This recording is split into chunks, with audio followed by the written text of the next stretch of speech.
ایک بجلی کے کھمبے پر ایک کاغذ چپکا دیکھ کر میں قریب چلا گیا اور اس پر لکھی تحریر پڑھنے لگا۔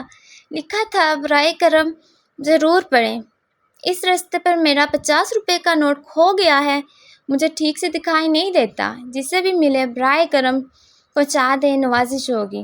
یہ پڑھنے کے بعد مجھے بہت حیرت ہوئی کہ 50 روپے کا نوٹ کس کے لیے اتنا ضروری ہے، تو اس پتہ پر جانے کا ارادہ کیا اور اس گلی میں اس مکان کے دروازے پر آواز لگائی۔ ایک ضعیف لاٹھی ٹیکتی ہوئی باہر آئی۔ پوچھنے پر معلوم ہوا کہ بڑی بھی اکیلی رہتی ہیں اور کم دکھائی دیتا ہے۔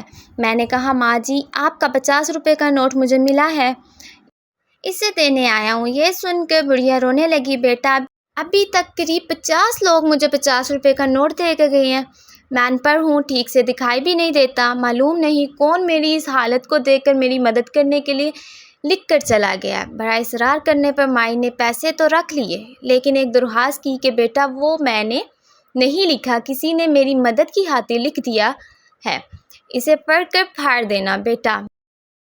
میں نے ہاں کہہ کر ٹال تو دیا، لیکن میرے ضمیر نے مجھے سوچنے پر مجبور کر دیا کہ ان سبھی لوگوں سے بڑھیا نے وہ کاغذ پھاڑنے کے لیے کہا تو ہوگا، مگر کسی نے پھاڑا نہیں۔ زندگی میں ہم کتنے صحیح اور کتنے غلط، یہ صرف دو ہی جانتے ہیں، ایک اللہ، دوسرا ہمارا ضمیر۔ میرا دل اسی شخص کے بارے میں سوچنے پر مجبور ہو گیا کہ وہ شخص کتنا مخلص ہوگا جس نے بڑھیا کی مدد کا یہ طریقہ تلاش کیا۔